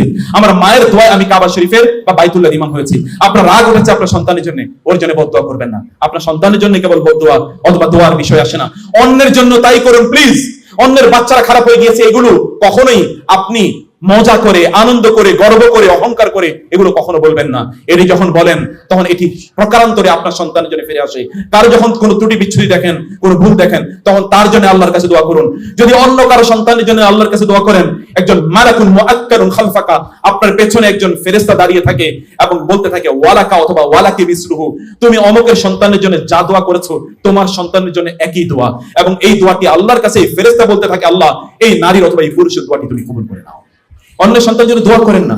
আপনি দোয়া করা মানে তো প্রকারান্তরে আপনার নিজের জন্য দোয়া করা, এবং এই অর্থে রাসূলুল্লাহ সাল্লাল্লাহু আলাইহি ওয়াসাল্লাম বললেন একজন দুআউল মুমিনি লিআখিহি বিযাহরিল গায়বি মুস্তাজাবুন, একজন ব্যক্তি যদি অন্য কোন মুসলিমের জন্য তার অনুপস্থিতিতে দোয়া করে তাহলে তার দোয়াটি কবুল হয়ে যায়। তাইলে তার দোয়াটি কবুল হয়ে যায়। এরকম ভাবে অন্যের সন্তানের জন্য আপনাদেরকে আমি দোয়া করার জন্য বলবো। সম্মানিত বোনেরা, সম্মানিত ভাইরা, তৃতীয়ত যে বিষয়টি আপনাদেরকে আমি বলতে চাই তা হলো যে আপনারা আপনাদের পিতামাতার সাথে উত্তম আচরণ করুন। ভালো করে শুনুন প্লিজ, বোনেরা বেশ করে ভালো করে শুনুন, ভাইরা ভালো করে শুনুন। আপনাদের পিতামাতার সাথে কি আচরণ করছেন, that is reflected in the character of your children. এটি আপনাদের সন্তানের মাঝে প্রতিবিম্বিত হয়। এটা আমি বলিনি, রাসূলুল্লাহ সাল্লাল্লাহু আলাইহি ওয়াসাল্লাম বলেছেন বিররু আবাকুম তাবাররুকুম আবনাউকুম, তোমাদের পিতামাতার সাথে উত্তম আচরণ করো, তোমাদের সন্তানরা তোমাদের সাথে উত্তম আচরণ করবে। আপনি এটা শিখতে হয়। সন্তানরা, শিশুরা তারা চোখ দিয়ে তারা শোনে না, চোখ দিয়ে তারা দেখে না, চোখ দিয়ে তারা শোনে। তারা কান দিয়েও শোনে, চোখ দিয়েও তারা শোনে। হতে পারে আপনি দেখছেন সে অন্য কাজে ব্যস্ত, কিন্তু ও যা দেখছে ও কিন্তু তাই শিখে নিচ্ছে। ও যা দেখছে, ও যদি দেখে যে পিতামাতার সাথে আপনি কেমন আচরণ করছেন অথবা শ্বশুর শাশুড়ির সাথে কি আচরণ করছেন, ওরা তাই শিখে। আপনার কন্যা সন্তান যদি আপনার সামনে আপনি আপনার শাশুড়ির সাথে খারাপ আচরণ করছেন, আপনার শ্বশুরের সাথে খারাপ আচরণ করছেন, এটি যখন আপনার কন্যা সন্তান দেখবে, তখন আপনার কন্যা সন্তান বুঝবে যে শ্বশুর শাশুড়ির সাথে এরকম আচরণ করতে হয়। আপনারা যখন আপনাদের শ্বশুর শাশুড়ির ব্যাপারে আপনাদের স্ত্রীদের সামনে খারাপ কথা বলবেন, আপনার সন্তানরা বুঝবে শ্বশুর শাশুড়ির সাথে এরকম আচরণ করতে হয় বা মুরব্বীদের সাথে এরকম আচরণ করতে হয়। এমনই শিখবে এবং এমন কাজই তারা পরবর্তীতে করবে। আপনি যদি চান আপনার সন্তানরা আপনার প্রতি প্রচন্ড অনুগত থাকুক, তাহলে আপনার পিতামাতার অনুগত থাকুন। আমি পৃথিবীর সবচেয়ে বড় বড় স্কলারদের কথা আমি জানি, তারা তাদের মায়েদের জন্য, তাদের বাবাদের জন্য টাইমগুলো স্পেশাল করে রাখতেন। এবং আমার বন্ধু এখানে আছে, সেও তার বাবা মায়ের কথা এই কথা আমাকে মাঝে মাঝে বলে যে তার জন্য সময়টা স্পেশাল, এর জন্য কোনো ভাগ নাই, এটা মায়ের জন্য আলাদা, এটা বাবার জন্য আলাদা, এটা আলাদা করে রাখুন। তাদের পাগুলো টিপে দিন, তাদের মাথাগুলো টিপে দিন, পানিটা একটু গরম করে দিন, খাবারটা একটু এগিয়ে দিন। আপনার সন্তানরা শিখুক পিতা মাতাদেরকে এইভাবে তাদেরকে খেদমত করতে হয়, তাদেরকে শ্রদ্ধা জানাতে হয়। এগুলো যদি আমরা না করি, তাহলে বুঝতে হবে যে আমরা সত্যিকার অর্থে আমরা বিপদের মধ্যে আছি। আপনাদের সন্তানদের সাথে আচরণের ক্ষেত্রে কোমল হন, কোমল প্লিজ। আল্লাহ সুবহানাহু ওয়া তাআলা তিনি বলেছেন, ফাবিমা রাহমাতিন মিনাল্লাহি লিনতা লাহুম ওয়ালাউ কুনতা ফাজ্জান গালিজাল কলবি লানফাদু মিন হাওলিক। আমি এখানে অনেক পুরুষদের ঘটনা জানি, তারা বাইরে যখন কথা বলেন প্রচন্ড মিষ্টি মুখ, মুখ থেকে হাসি এক মুহূর্তের জন্য ঝরে না, আর যখন বাসায় যায় তখন ফেরাউনের ক্যারেক্টার নিয়ে যায়। মানে দরজাটা খোলার সাথে সাথে মনে হচ্ছে যেন অগ্নিমূর্তি। কেন দরজা খুলতে 3 মিনিট দেরি হলো, 1 মিনিট দেরি হলো, মনে হচ্ছে যেন লাঠি নিয়ে এখনই পিটানো শুরু করবে। অথচ তিনি এর মধ্যে কিন্তু 3 ঘন্টা 4 ঘন্টা অন্যের সাথে আড্ডা দিয়ে এসেছেন। আমি এরকম বহু পুরুষের কথা জানি, তারা ঘরে আসার পরিবর্তে বন্ধুদের সাথে আড্ডা দিয়ে আসে, তারা অন্য কোনো কাজ নাই, আড্ডা দিয়ে শেষ করে যখন হি ইজ এক্সস্টেড, যখন তিনি একেবারে ক্লান্ত, তখন ঘরে আসেন। আমি এরকম বহু বোনদের কথা জানি, বান্ধবীর সাথে গল্প, এমনকি আজকের তরকারিতে লবণ কতটুকু দিয়েছে এটা নিয়েও হাসির ছলে তারা ঘন্টার পর ঘন্টা আলোচনা করে যান, কিন্তু স্বামীর সাথে আলোচনা করতে গিয়ে 2 মিনিট পরে মারামারি লাগে। এবং এই জন্য আমি আপনাদেরকে বলি যে আপনারা যদি আপনাদের স্বামী অথবা স্ত্রীর সাথে যদি 10 মিনিট কথা কন্টিনিউ না করতে পারেন, তাহলে বুঝতে পারবেন যে ম্যারেজ ইজ ফলিং, আপনাদের বিবাহটা অলরেডি মানে পতনের মুখে আছে। যদি 10 মিনিট কথা না বলতে পারেন, 10 মিনিট তাদের সাথে কথা বলুন, গল্প করুন, হাসতে থাকুন। আপনাদের সন্তানরা দেখুক আপনাদের মধ্যে কি রিলেশন আছে, ওরা জানুক রিলেশনের মর্যাদাটা কি, ওরা শিখুক সম্পর্কের মর্যাদাটা কি, ওরা শিখুক, ওরা জানুক। আপনি এক্সস্টেড অবস্থায় বাসায় ফিরবেন না, আপনি ক্লান্ত অবস্থায় বাসায় ফিরবেন না, বাসায় ফিরে আপনি অন্য কিছু নিয়ে ব্যস্ত থাকবেন না। ওদের জন্য সময় দিন, ওদেরকে সময় দিন, কারণ আপনার সকল লম্প ছম্প যত দৌড়াদৌড়ি আছে, সব দৌড়াদৌড়ি আপনি আপনার সন্তানদের জন্য করেন। এটি যখন আপনি মুখটাকে ফুলিয়ে বলেন, তখন আমি অবাক হই, আমার তখন চিৎকার করে বলতে মনে চাই এটা মিথ্যা, এটা আপনি আপনার নিজের জন্য করছেন, ওদের জন্য করছেন না। ওদের জন্য করে where is your time for them, তাদের জন্য আপনার সময় কোথায়? এক মুহূর্ত সময় তাদের জন্য ব্যয় করার মতো সময় নাই। আপনি তাদের সাথে বসুন, তাদের সাথে কোমলতার সাথে কথা বলুন। আপনি গোটা পৃথিবীর মানুষকে মানুষ বানিয়ে লাভ কি? আপনার সন্তানরা যদি মানুষ হয়, গোটা পৃথিবীর মানুষকে মানুষ বানিয়ে লাভ কি?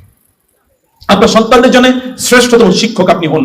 এই জন্য আমাদের কবিরা এই কথা বলেছেন, লাইসাল ইয়াতীমু মান ইনতাহা আবাহু, যার পিতা মারা গিয়েছে সেই ব্যক্তি প্রকৃত অর্থে ইয়াতীম নয়, ওয়ালাকিন্নাল ইয়াতীমা, বরং ইয়াতীম হচ্ছে মান কানা লাহু আবুন মাশগুলান আও উম্মুন মাশগুলাতান, যেই সন্তানের পিতা অথবা মাতা অন্য কোনো কাজে প্রচন্ড পরিমাণ ব্যস্ত, সন্তানদেরকে সময় দিতে পারে না, ওই সন্তানটি প্রকৃত অর্থে ইয়াতীম। আপনার সন্তানকে সত্যিকার অর্থে আপনি ইয়াতীম বানিয়ে দিয়েছেন, ওকে আপনি সময় না দিয়ে ওর সাথে কোমল আচরণ করুন। যত হাসি আছে ওদের সাথে হাসুন, ওদের সাথে আপনি খিটখিট করে হাসুন, ওদের সাথে আপনি পুরো অস্তিত্বকে জড়িয়ে হাসুন। আপনার মুখ হাসুক, আপনার হাত হাসুক, আপনার পা হাসুক, এবং আপনার গোটা শরীর তাদের সাথে হাসুক। এরকম একটা হাসি তাদের সাথে হাসুন, তাদের সাথে খেলা করুন। মায়েরা বিশেষ করে বলছি, ওদের সাথে বিভিন্ন ধরনের খেলার বিভিন্ন জিনিস আপনার তৈরি করুন, একা একা করার দরকার নাই। আমাদের সন্তানের ডিভাইসের প্রতি কেন আসক্ত হবে, এই কথা সবাই কেবলমাত্র বলে যায়। এই আসক্তির মূল কারণ তো আপনি তাকে সময় দেন না। ও তো ওর মধ্যে আপনি ছোটবেলায় কি করেছেন, এই যে মায়েরা এখানে আছে, আমি বহু মায়েরা জানি, তাদের তাদের তাদের তাদের যে সোফাগুলো আছে, এই সোফাগুলো নষ্ট হয়ে গেছে তাদের বাচ্চারা ওখানে পেশাব করতে করতে। আমি খারাপ ভাবে নেবেন না প্লিজ, আমি এটা অভিজ্ঞতা থেকে বলছি। I know the stories, so much stories I know, কারণ বহু লোকের সাথে আমার ইন্টারেকশন হয়। কিভাবে জানেন? ওই যে ওইখানে টেলিভিশন দেখতে বসিয়ে দিয়েছে, ওইখানেই খেয়েছে, ওইখানেই পায়খানা করেছে, ওইখানেই পেশাব করেছে। কারণ কি? মা অন্য কাজে ব্যস্ত, কারণ কি মা অন্য কাজে ব্যস্ত, অথবা বাবার অন্য কাজে ব্যস্ত, বাচ্চারা ওইখানে বসিয়ে দিয়েছে এবং ও ওইটা নিয়ে ব্যস্ত, ব্যাপক পরিমাণে ব্যস্ত আছে। আপনার সন্তানকে আপনি সময় দিন। ওই টেলিভিশন দেখে, ওই সিনেমা দেখে আপনার লাভ কি? কিছুদিন পরে আপনার সন্তানই সিনেমার একটা কারণ হয়ে যাবে। কিছুদিন আগে অনেকে আমরা বলে থাকি যে এই করেছে, পিতা মাতা দ্বারা মারা গিয়েছে, সন্তানরা খবরও নেয় নাই। ওই সন্তানরা খবর নেয় না তো পিতা মাতা তাকে আগে সময় দেয়, এখন সন্তান সময় দেবে কোথেকে? সন্তান তো বুঝেই না যে সময় দেওয়া লাগে, ও তো বুঝেই না, ও তো মনে করে যে এই ডিভাইসের গুরুত্ব অনেক অনেক বেশি। আপনার সন্তান এর হাত থেকে ডিভাইস পড়ে গেলে আপনি যতটা রাগান্বিত হন, এটা ফেটে গিয়েছে, যতটা রাগান্বিত হন, ততটা কি রাগান্বিত হন তার মূল্যবোধের জন্য, ততটা কি রাগান্বিত হন তার ইসলামাইজেশনের জন্য? আপনার সন্তান, আপনার ডিভাইসটাকে আপনি যতটা মর্যাদা দেন, আপনার সন্তানের মর্যাদা আল্লাহর কসম ততটুকু নাই। আপনি কেবলমাত্র মুখে দাবি করেন, সত্যিকার অন্তর এটা নাই। সত্যিকার অ্যাপ্লিকেশন বা আচরণে এটা একেবারেই খুঁজে পাওয়া যায় না। ওকে আপনি সময় দিন, অন্য আলোচনা করে লাভ নাই। ডিভাইস থাকলেই তারা পথভ্রষ্ট হয়ে যাবে। তাইলে তো জাহিলি যুগের লোকেরাও রাসূলুল্লাহ সাল্লাল্লাহু আলাইহি ওয়াসাল্লামের সান্নিধ্যে এসে তারাও ওই পথ থেকে ফিরে আসতে পারতো না। আপনাদের নিজেদেরকে কষ্টি পাথর ইত্যাদিতে পরিণত করা দরকার আপনাদেরকে। সেজন্য আমি বলছি, ওদের সাথে গল্প করুন। আমাদের সালাফরা অথবা তাদের মায়েরা, তাদের বাবারা তাদের সন্তানদেরকে নিয়ে কি করতেন? আপনি কয়টি গল্প তার সাথে করেছেন? কয়টি বই তার সাথে একসাথে পড়েছেন? কয়টি বই আপনি একসাথে পড়েছেন? বাবারা কয়দিন বলেছে যে চলো আমরা একসাথে বসে কোরআন পড়ি? কয়দিন করেছেন? আপনি কোরআন পড়বেন না, আপনি আপনার সন্তানকে কোরআনের বড় হাফেজ বানাবেন। আপনি বড় আলেম না, সন্তানকে অনেক বড় আলেম বানাবেন, এটা হতেই পারে না। গল্প শুনেছে এক ভাই, তিনি তার সন্তান, প্রত্যেকটি সন্তান হাফেজ, প্রত্যেকটি সন্তান হাফেজ। এটা কিভাবে হলো? ওস্তাদ অবাক হয়ে গেলেন। ওস্তাদ জিজ্ঞেস করলে যে কিভাবে সম্ভব এটি? বলেন যে এখানে আমার কোনো ক্যারিশমা নাই, গোটা ক্যারিশমা হচ্ছে তার মার। তার মা নিজে একজন হাফেজা। সন্তান যখন জন্ম নিয়েছে ওর 3-4 বছর পর থেকে মা তার সামনে কোরআন তেলাওয়াত করতেন, ও শুনতে শুনতে কথা বলার আগে কোরআন হেফজ করা শুরু করে দিয়েছে। এরকম অসংখ্য ঘটনা আছে। আপনি সেটা করুন। সন্তানকে নিয়ে আপনি মসজিদে যান, ওকে হাত ধরে আপনি মসজিদে নিয়ে যান। ওকে যদি আপনি মসজিদ না চেনান, তাহলে শয়তানগুলো ওদেরকে সিনেমা হল চিনিয়ে দেবে, অথবা শয়তানগুলো ওদেরকে তখন নাটকের ঘরগুলো চিনিয়ে দেবে।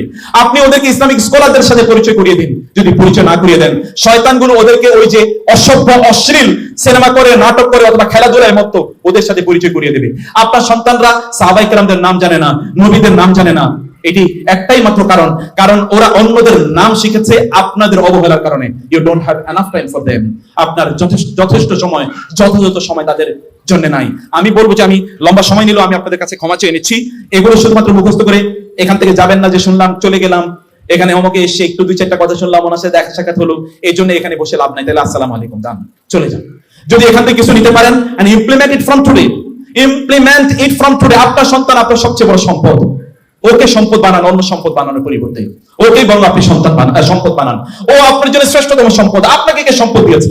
আমার বাবা সম্পদ আছে গ্রামে, আমি ওই সম্পদ দেখার মতো সুযোগ পাই না। আমার দোস্ত গ্রামে সম্পদের অভাব নাই, কিন্তু ওগুলো যাওয়ার আমি তো 1 বছর একবার যেতে পারি না। কবে যাবো? আপনি আপনার সন্তানকে সম্পদ বানান। ওই সম্পদ কোনো কাজে লাগবে না। রিয়েল সম্পদ, রিয়েল প্রপার্টি যেটি, সেটা বানানোর জন্য আপনাকে অবশ্যই সন্তানদের সাথে আচরণের ক্ষেত্রে আমি আবার বলি, প্লিজ খুবই কোমল ভাবে কথা বলুন, খুবই সুন্দরভাবে কথা বলুন, কারণ ওরা আপনার কাছ থেকে শেখে। আপনাকে শুনেন না, এটাকে বলা হয় মাদার ল্যাঙ্গুয়েজ, মাতৃভাষা। এটাকে পিতৃভাষা বলা হয়। মাতৃভাষা কেন বলা হয়? এটা তো মায়ের কাছ থেকে শুনে ভাষা শিখেছে। সন্তানরা স্ল্যাং কোত্থেকে শিখে? আপনারা বাসায় গালাগালি করবেন, মারামারি করবেন, দুইজনের সাথে মারামারি করবেন, আর এই সন্তানরা সবচেয়ে ভালো মানুষ, সভ্য মানুষে পরিণত হবে। এটা কোশ্চিন কালে হবে না, কোশ্চিন কালে হবে না, এটা কখনো হবে না, এটা কখনো হবে না, এটা হওয়ার মতো না। আপনাকে দেখাতে হবে যে সভ্যতা কাকে বলে, ভদ্রতা কাকে বলে, শালীনতা কাকে বলে, উচ্চারণ কাকে বলে, শব্দচয়ন কাকে বলে, ডিকশন কাকে বলে, কিভাবে বিহেভ করতে হয়, বডি ল্যাঙ্গুয়েজ গুলো কেমন হতে হয়, কোন শব্দ কোন জায়গায় বলতে হয়, এগুলো তাকে শেখানো লাগে। এগুলো প্রত্যেকটি দিকে নজর রাখা লাগে। এগুলো খুব বিজ্ঞতার সাথে, প্রজ্ঞার সাথে এগুলোকে সমাধান করতে হয়। আপনাদেরকে মধ্যম পথ অবলম্বন করা লাগে। অনেক পিতামাতা আছেন, আমি একবার কোন একটা জায়গায়, বিশাল, এটা বাংলা সরকারের বিশাল একটা প্রজেক্ট, সেখানকার প্রধান আমাকে নিয়ে গেলেন, স্যার আপনার এখানে একটু কথা বলতে হবে। আমার পাশে বসেছিলেন সেই প্রতিষ্ঠানের আরেকজন সেকেন্ড ইন কমান্ড। তিনি বলেন যে স্যার, আমার সন্তানকে কিন্তু আমি কখনোই ওকে আমি বলি না যে তুমি নামাজ পড়ো, আমি কেবলমাত্র ওকে এনকারেজ করি, নামাজ পড়া ভালো, ইত্যকার বলি। ওকে আমি স্বাধীনতা দিয়েছি, ও যেন নামাজ পড়লে পড়লো, না পড়লে নাই, ও যেন এটাকে চয়েস করে নিজের অন্তর থেকে এটাকে ভালোবাসা শুরু করে। আমি এটি বলেছি। আমি বললাম, sorry sister, you are mistaken. আপনি ভুল পথে আছেন। আপনার বাচ্চাকে কোন স্কুলে ভর্তি করাবেন সেটার জন্য কি বলেছেন, বাবা এই স্কুল ভালো, তুমি কোনটা চয়েস করবে বলো? বলে স্যার এটা কোনো কথা বলে, এটা কেমনে হয়? তো সেই ক্ষেত্রে আপনার কোনো স্বাধীনতা নাই, কেবল আল্লাহর ক্ষেত্রে আপনি স্বাধীন। কেবল আল্লাহর ক্ষেত্রে আপনার চয়েসের ব্যাপার আসলো, আর দুনিয়ার ক্ষেত্রে কোনো চয়েসের ব্যাপার নাই। আমাদের সালাফরা বলে গিয়েছেন, আউযিদু আওলাদাকুম আলাল খাইরি ফাইনাল খায়রা আদাতুন। ভালো কাজে অভ্যাস তৈরি করে দিতে হয়, কারণ ভালো কাজ একটা অভ্যাসের নাম। এখানে অনেকেই আছেন, আপনি মনে করেন যে নামাজ না পড়লে ভালো লাগে না। এটা একটাই মাত্র কারণ, আপনার পিতামাতা আপনাকে নামাজ শিখিয়েছে, তারা আপনাকে নামাজ শিখিয়েছে। তাদের সাথে আচরণগুলো এমন হওয়া দরকার। প্রচন্ড কঠিন। আপনি জানেন যে একটা সুতা অথবা রশি, এটাকে যত টাইট দেবেন তত এটা ছেঁড়া শুরু করবে। বেশি টাইট দিতে গিয়ে বহু সন্তান, আমি নিজে দেখেছি, আমার আত্মীয় স্বজনের মধ্যে এমন ছিল, এত টাইট দিয়েছে এখন সুতা পুরো ছিঁড়ে গেছে। ওই যে ঘুড়ির মধ্যে এখন আর খুঁজে পাওয়া যায় না। আবার অনেকে এত লুজ দিয়েছে, তাও কি শয়তানের রাস্তা চলে গেছে। নো, আল্লাহ সুবহানাহু ওয়া তাআলা আল ওয়াসাতু আল আদালু, রাসূল সাল্লাল্লাহু আলাইহি ওয়াসাল্লাম বলেছেন, মধ্যম পন্থা হলো শ্রেষ্ঠতম পন্থা। কুনতুম খায়রা ওয়া কাযালিকা জাআলনাকুম উম্মাতান ওয়াসাতা, তোমরা মধ্যমপন্থী জাতি। প্রত্যেকটা কাজে, প্রত্যেকটা আচরণে আপনাদেরকে মধ্যম পন্থা অবলম্বন করতে হবে, সেটি আপনাদেরকে করা দরকার। আপনাদের সন্তানদেরকে দিনদার সন্তান বানানো, এটি আপনাদের প্রধানতম এবং মূল উদ্দেশ্য হওয়া দরকার, আপনাদের সন্তানদেরকে দিনদার বানানো। আমি আপনাদেরকে যে অনুরোধটা করতে চাই, তাহলে যে সত্যিকার অর্থে আপনার সন্তানরা কি জিপিএফ পেলো, সে কত বড় আপনার রেজাল্ট করলো, কোন ইউনিভার্সিটিতে ভর্তি হলো, এগুলো দেখে লাভ নাই, এগুলো দেখে লাভ নাই। বহু পৃথিবীতে রাসূলুল্লাহ সাল্লাল্লাহু আলাইহি ওয়াসাল্লাম কোন ইউনিভার্সিটিতে পড়েছেন, সাহাবায়ে কেরামরা কোন ইউনিভার্সিটিতে পড়েছেন, তারা এই পৃথিবীর একজন ওমর যদি এই পৃথিবীতে আরেকবার জন্ম নেয়, এই গোটা পৃথিবী আবার জান্নাতে পরিণত হয়ে যেতে পারে। একজন আবু বকর যদি এই পৃথিবীতে আরেকবার আসে, তাহলে এই পৃথিবীতে নাস্তিকবাদ বলতে একটা বিন্দু থাকতে পারে না।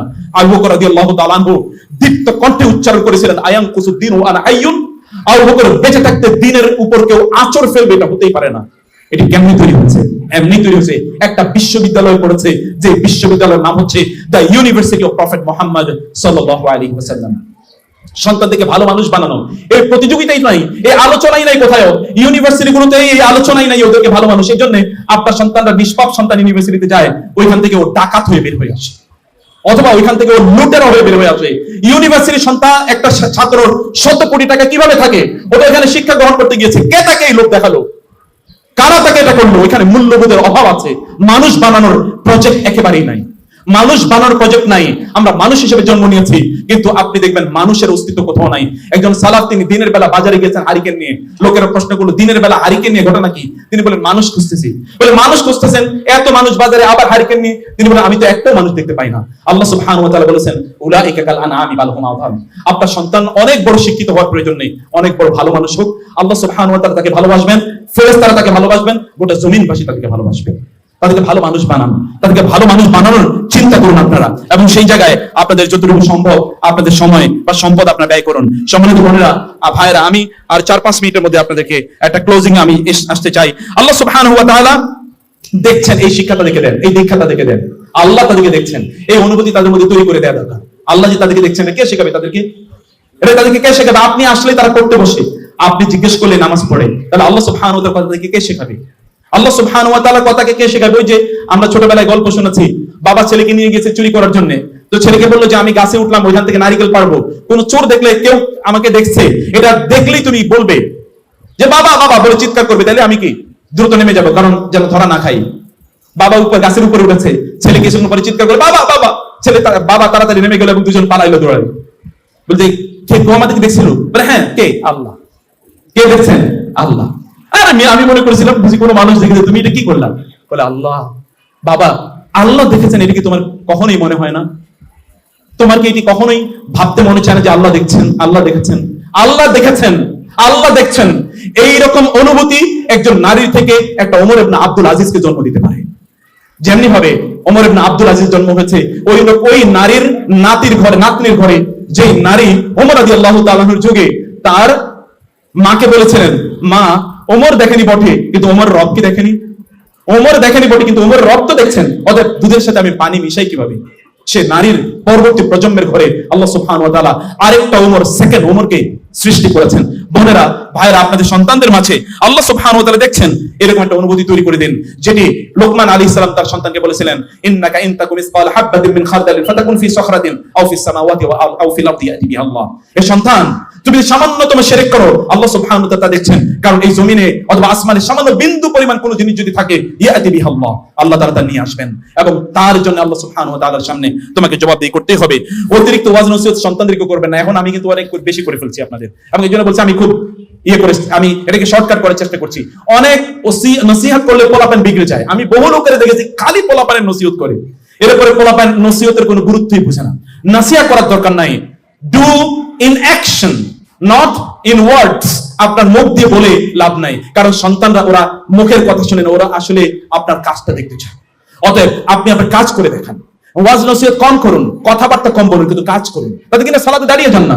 বোনেরা, আপনার সন্তানদেরকে নিয়ে যদি আপনি সালাতে না দাঁড়ান, তাহলে কি হবে? সকালবেলা কোলাহল, আপনি স্কুলে আসার জন্য হইচই, কিন্তু নামাজের জন্য কোনো চিন্তাই নাই। ফজরের নামাজ মিস হয়ে গেল। যেই দিন তাদের স্কুল নাই, অথবা তাদের মাদ্রাসা নাই, অথবা যেদিন তার পরীক্ষা নাই, ওই দিন তারা ঘুম থেকে 10টায় উঠে, ও তো জাহান্নামে যাওয়ার রাস্তায় অলরেডি আছে। আপনি তাকে কোথায় নিয়ে যাবেন? এই সফলতা তাকে কোথায় নেবে? সালাতের জন্য যদি তাকে তাকে যদি না জাগাতে পারেন, আল্লাহর ভালোবাসা যদি ওর মধ্যে তৈরি না হয়, তাহলে এই শিক্ষা দিয়ে কোনো লাভ হবে না। যত বড় শিক্ষাবিদ তত বড় ডাকাত। দেখেন না এখন অনেক বড় আপনি যদি সমাজের অবস্থা দেখেন, এমনকি এই দেশেরও আপনি দেখবেন যারা সবচেয়ে বেশি শিক্ষিত এদের মধ্যে সবচেয়ে বেশি দুর্নীতি, অপরাধ প্রবণতা তাদের মধ্যে বেশি। আপনি তো অপরাধী তৈরি করছেন। এই শিক্ষা মানুষকে মূল্যবোধ শেখায় না, সেই শিক্ষা প্রকৃত অর্থে কোনোভাবেই শিক্ষা নয়। অতএব আপনি আপনার সন্তানকে যদি সত্যিকার অর্থে যদি ভালো মানুষ বানাতে চান, তাহলে আল্লাহ সুবহানাহু ওয়া তাআলা সম্পর্কে তাকে স্মরণ করে দিন, প্রতি মুহূর্তে তাকে আল্লাহ সুবহানাহু ওয়া তাআলার কথা বলুন, পরম ভালোবাসা দিয়ে সন্তানকে লালন করুন। ওকে কি আপনি চুম্বন করেন, জড়িয়ে ধরে? আমি একসময় বলতাম যে আমার বাসায় যাওয়া, আমার পার্সোনাল স্টোরি বলি, আমি বাসায় যাওয়া মানে হচ্ছে ওই দিন, মানে আমি বাসায় যাওয়া মানে হচ্ছে আমার বাচ্চাদের এটা ঈদ। আবার বলি, আমি বাসায় যাওয়া মানে হচ্ছে ঈদ, মানে everyday is there Eid day, believe me. কারণ কি, বাসায় গেলে ওরা হুড়মুড় করে বড় হয়ে গেছে, তারপরে এসে আমাকে একটা হাগ করবে। How many times you have hugged your children? আপনি কয়বার আপনার সন্তানকে জড়িয়ে ধরেছেন, ওকে চুমু দিয়েছেন? রাসূলুল্লাহ সাল্লাল্লাহু আলাইহি ওয়াসাল্লাম সন্তানকে চুমু দিলে আকরা বিন হাবিস বলেন, ইয়া রাসূলুল্লাহ, বাচ্চাদেরকে চুমু দিচ্ছেন নাকি আপনি? বলে হ্যাঁ। বলে আমার তো 10টা সন্তান, আমি তো একটারও চুমু দেই না। রাসূল সাল্লাল্লাহু বলেন, কারো অন্তরে যদি আল্লাহ মমতা তৈরি করে না দেন, তাহলে আমি কোত্থেকে তৈরি করে দেব? আপনার সন্তানদের জন্য কি মমতা আপনার আছে, ভালোবাসা আছে? ওরা ফিল করুক আপনার উষ্ণতা। ওরা ফিল না করলে তারা অন্য জায়গায় উষ্ণতা খুঁজবে। আমি জানি, এবং শিওরলি আমি জানি, বহু সন্তানরা তারা অন্য জায়গায় বন্ধুত্ব খুঁজে, তাদের বেস্ট ফ্রেন্ড অন্যরা। কারণ কি জানেন? কারণ তার মা অথবা তার বাবা তার বেস্ট ফ্রেন্ড না, বরং তার বেস্ট এনিমি, ওয়ার্স্ট এনিমি, সবচেয়ে বড় শত্রু তার পিতা মাতা। তার শত্রুতা কেন তৈরি হলো? কারণ আপনি তো তাকে ভালোবাসা দেননি, ভালোবাসা তাকে আপনি বুঝাতেই পারেন নাই। এই জন্য সে অন্য জায়গায় ভালোবাসা খুঁজে। মানুষ ভালোবাসার জন্য ক্রেভ করে, ভালোবাসার জন্য মানুষ উৎগ্রীব থাকে। এই ভালোবাসা আপনার সন্তানকে আপনার অবশ্যই প্রদান করা লাগে। রাসূলুল্লাহ সাল্লাল্লাহু আলাইহি ওয়াসাল্লাম কি করেছেন, এরকম অসংখ্য ঘটনা আছে। আপনারা জানেন যে উসামার কথা বলেছি, উসামা রাদিয়াল্লাহু তাআলা তার অসুস্থ ছিলেন। রাসূল সাল্লাল্লাহু তার জিহ্বার সাথে তার জিহ্বাটি লাগাতেন। এই যে আমরা বাচ্চাদের সাথে জিহ্বা লাগিয়ে খেলি না, এটা রাসূলুল্লাহ সাল্লাল্লাহু আলাইহি ওয়াসাল্লাম করতেন। তার নাকের সাথে জিহ্বা লাগিয়ে তার সাথে খেলতেন। বাচ্চাদের সাথে করুন না, ওরা ফিল করুন। ওর মা, তার মার অনুপস্থিতি, আপনি উপস্থিত নাই বাসায়, বাবা বা মায়ের কথা বলছি, আপনি বাসায় নাই, আপনার সন্তান দোয়া করে, আল্লাহ বাবা যেন আরেকটু পরে বাসায় আসে, বুঝলেন? You are already lost. আপনার সন্তান যদি দোয়া করে, আল্লাহ মা যেন আজকে একটু পরে আসে, আজকে মা একটু বাইরে গেছে, এখন আমরা কম্পিউটার দেখবো, তাহলে বুঝলেন ইউ আর অলরেডি লস্ট।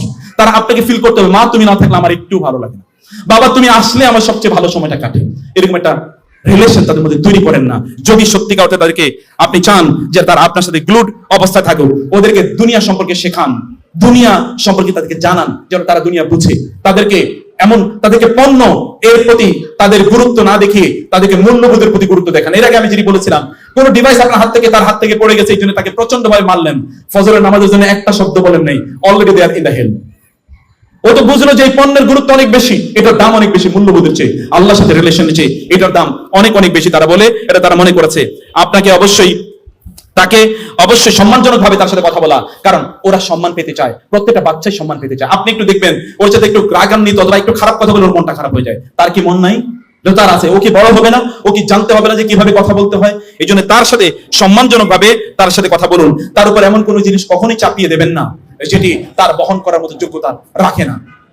এতটা চাপিয়ে তার জন্য দেবেন না, এটি কখনোই তার জন্য কল্যাণকর নয়। অন্যের সাথে কখনোই আপনার সন্তানকে তুলনা করবেন না, যে অমুকে এটা, তমকে এটা, তমকে এটা, অমুকে এত ভালো করলো, তুমি এত খারাপ করলে কেন? এমনকি সন্তানদের মাঝে পরস্পরের সাথে কখনোই তুলনা করবেন না। আমার ছোট বাচ্চাদের গল্প বলি। আমার ওয়াইফ যেটি করেছে, এটা ভুল করেছেন তিনি। তো যে আমার মেজো মেয়েটা, আমার 3টা মেয়ে একটা ছিল আলহামদুলিল্লাহ, মেজো মেয়েটি অর্থাৎ 2 নম্বর মেয়েটি একটু অসুস্থ হয়ে গেছে। আমার ওয়াইফ ছোট মেয়েটার সামনে ফোন করে কান্না করা শুরু করলো, তুমি তাড়াতাড়ি আসো, ও কেমন যেন একটু অসুস্থ হয়ে গেছে। আমি দ্রুত, আমি টেলিভিশনে ছিলাম, সব বন্ধ করে আমি বাসায় চলে গেলাম।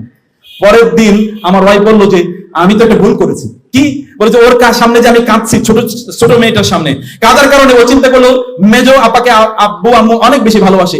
এখন সে টয়লেটে ঢুকে প্রায় ঝর্ণার নিচে প্রায় আধা ঘন্টা গোসল করেছে, যেন একটু অসুস্থ হয়, যেন আমরা তাকে বলি তার জন্য একটু কান্না করে। বিশ্বাস করুন এখনো অসুস্থ, আজকেও তাকে অ্যান্টিবায়োটিক খাইয়ে এসেছি। কারণ একটাই, দৃষ্টি আকর্ষণ। বাচ্চারা দৃষ্টি আকর্ষণ করতে চায়। পার্সোনাল লাইফের স্টোরি বললাম যেন আপনারা বুঝেন। বাচ্চাদেরকে পরস্পরের প্রতি তুলনা করার দরকার নাই। ওরা মারামারি করছে, সেখানে গিয়ে দুইজনের পিটানো শুরু করলেন, আপনি দুইটাকে ধ্বংস করে দিলেন। দরকার নেই, ওদেরকে সেটেল করতে দেন না তাদের ইস্যুটা। কারণ ওরা আল্লাহর প্রিয় বান্দা। আল্লাহর প্রিয় বান্দা হওয়ার জন্য কতগুলো বৈশিষ্ট্য লাগে, তোমাদের একটা বৈশিষ্ট্য কি জানেন? তাহলে দ্রুত আপনার কি শত্রুতা ভুলে যাওয়া। আপনি দেখবেন যে স্বামীর সাথে ঝগড়া হয়েছে, 7 দিন পর্যন্ত কথাও বলেন না, খাওয়া দাওয়ারও ঠিক মতো দেন না। আপনি একদিকে ফিরে থাকেন, উনি আরেকদিকে ফিরে থাকেন। আর বাচ্চারা দেখেন কিছুক্ষণ আগে মারামারি হয়েছে, এখন তারা আবার একসাথে খেলে। তাহলে আপনি সেখানে ইন্টারফেয়ার করেন কেন? ওরা তো মারামারি করবে আর ওরা ঠিক হয়ে যাবে, আপনি সেখানে ইন্টারফেয়ার করতে চান কেন? ওদেরকে দেন না সেটেল করতে। যদি না এটা এক্সট্রিম কোনো সিচুয়েশনে যায়, that is a different issue. আর নাহলে তাদেরকে সেটেল করতে দেন, ওদের মধ্যে যোগ্যতা তৈরি হোক। সফিয়া রাদিয়াল্লাহু তাআলা আনহা, তিনি তার সন্তান এই যে আপনারা জানেন বিখ্যাত মুসলিম বীর সেনানী জুবাইর রাদিয়াল্লাহু তাআলা আনহু, তাই কি করতেন, ওই যে তাকে মরুভূমিতে ফালাইয়া দিয়ে আসতেন। সফিয়া রাসূল সাল্লাল্লাহু আলাইহি ওয়াসাল্লামের ফুফু ফালাইয়া দিয়ে আসার পর অন্যরা বলতো, নারীরা বলতো, আপনি এত নিষ্ঠুর, সন্তানকে এরকম দূরে ফেলে দিয়ে আসেন। বলে না, ও যদি মরুভূমি থেকে বেঁচে না আসতে পারে তাহলে ওরা আমার দরকার নাই, কারণ আমি ওকে ইসলামের জন্য ব্যয় করতে চাই। ও যদি বের না হয়ে আসতে পারে ওইখানে মরুভূমির সাথে, যদি মরুভূমির এই উত্তপ্ত আবহাওয়া থেকে যদি বেঁচে না আসতে পারে, তাহলে এই পোলা দিয়ে আমি কি করব, এই সন্তান দিয়ে আমি কি করব। পরবর্তীতে মুসলিমদের বীর সেনানী তিনি হয়েছেন। যেই দিকে তিনি যুদ্ধে যেতেন ওই দিকে অন্যরা নাস্তানাবুদ হয়ে যেত, তারা যুদ্ধের ময়দান থেকে পালাতে হতো।